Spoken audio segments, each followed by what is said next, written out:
മണ്ണിടിച്ചിലുണ്ടായ ശിരൂരിൽ അർജുന്റെ ലോറി കണ്ടെത്താനുള്ള ദൗത്യം അത് 13ാം ദിവസത്തിലേക്ക് കടക്കുകയാണ്. രാവിലെ 9 മണിക്ക് കാർവാർ MLA നേതൃത്വത്തിൽ ചേരുന്ന അവലോകന യോഗത്തിൽ ഇന്നത്തെ ആക്ഷൻ പ്ലാൻ സംബന്ധിച്ചുള്ള തീരുമാനമുണ്ടാകും. മുങ്ങൽ വിദഗ്ധൻ ഈശ്വർ മാൽപ്പയും സംഘവും ശിരൂരിൽ തുടരുന്നുണ്ട്. ശക്തമായ അടിയൊഴുക്കുള്ള ഗംഗാവലി പുഴയിൽ ഇറങ്ങിയുള്ള തിരച്ചിൽ അസാധ്യമാണെന്ന് നേവി ജില്ലാ ഭരണകൂടത്തെ അറിയിച്ചിട്ടുണ്ട്. ഏറ്റവും പുതിയ വിവരങ്ങളുമായി ശിരൂരിൽ നിന്ന് എസ് ശ്രീകാന്ത് ചേരുന്നുണ്ട്. ശ്രീകാന്ത്, തെരച്ചിൽ 13ാം ദിവസത്തിലേക്ക് കടക്കാൻ പോകുന്നു. ഇന്നത്തെ ആക്ഷൻ പ്ലാൻ എങ്ങനെയായിരിക്കും? എന്താണ് ദൗത്യസംഘം ഇന്ന് ആലോചിക്കുന്നത്?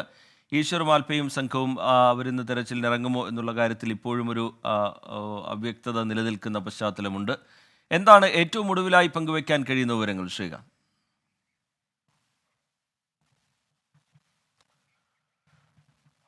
റീജിത്ത്, നിലവിലിപ്പോൾ ഈ ശിരൂരിൽ കാലാവസ്ഥ അങ്ങനെ അനുകൂലമെന്ന് പറയാൻ ഈ ഘട്ടത്തിൽ സാധിക്കില്ല. കാരണം ഇപ്പോൾ മഴ പെയ്യുന്നുണ്ടായിരുന്നു. ഇടയ്ക്ക് ഇടവിട്ട് രാത്രിയിലും ശക്തമായ മഴയാണ് കിട്ടുകയുണ്ടായത്.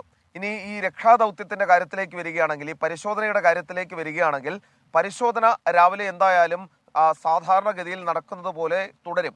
ഈ നേവിയുടെയും NDRFന്റെയും SDRFന്റെയും ഒക്കെ നേതൃത്വത്തിൽ അവിടെ പരിശോധന നടക്കുന്നുണ്ട്. അത് ഇന്നും തുടരും. ഇനി പക്ഷേ ഈ ഈശ്വർ മാൽപ്പെ സംഘം, മുങ്ങൽ വിദഗ്ധർ ഈശ്വർ മാൽപ്പെ സംഘം ഇവിടെ ഉണ്ടാകുമോ എന്നുള്ള ചോദ്യത്തിന്, ഇന്ന് അവരുടെ സേവനം ലഭ്യമാക്കുമോ എന്നുള്ള ചോദ്യത്തിന് കൃത്യമായ ഒരു ഉത്തരം നിലവിലില്ല. അതിലൊരു വ്യക്തതയില്ല എന്നുള്ളതാണ് വസ്തുത.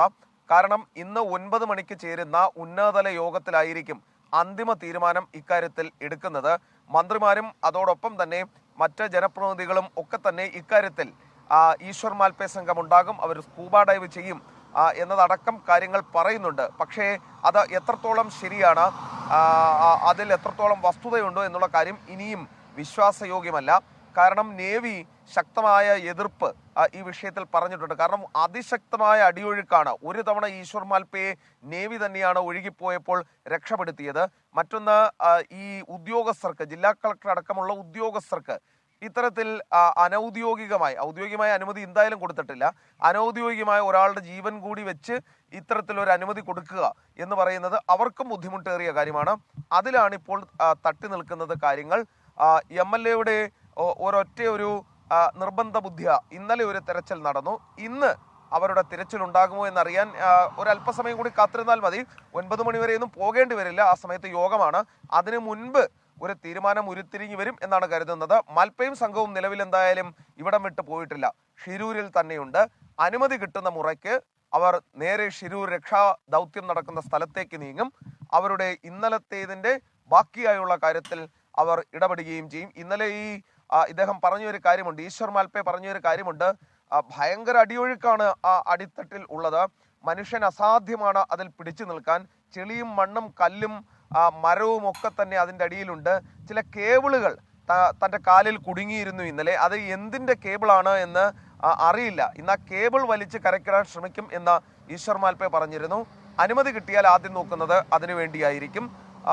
ഇന്നലത്തേതുപോലെ തന്നെയായിരിക്കും മത്സ്യബന്ധന ബോട്ടുകളും ഡിഗി ബോട്ടുകളും ഒക്കെ തന്നെ സഹായത്തിനുണ്ടാകും.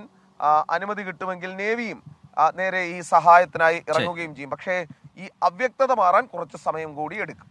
ശരി, ശിരൂരിലെ തെരച്ചിൽ 13ാം ദിവസത്തിലേക്ക് കടക്കുകയാണ്. മുങ്ങൽ വിദഗ്ധൻ ഈശ്വർ മാൽപ്പയും സംഘവും അവിടെ തുടരുന്നുണ്ട്. പക്ഷേ അവർക്ക് ഇന്ന് തെരച്ചിലിനിറങ്ങാൻ കഴിയുമോ എന്നുള്ള കാര്യത്തിൽ ഇപ്പോഴൊരു വ്യക്തതയില്ല. എന്തായാലും വളരെ പ്രധാനപ്പെട്ട ഒരു യോഗം 9 മണിക്ക് ചേരുന്നുണ്ട്. അതിനുശേഷം തുടർന്ന് നടപടികൾ ഏത് തരത്തിൽ വേണം എന്നുള്ളതിൻ്റെ ആക്ഷൻ പ്ലാൻ അടക്കം അവിടെ രൂപീകരിക്കുമെന്നാണ് എസ് ശ്രീകാന്ത് പങ്കുവയ്ക്കുന്നത്.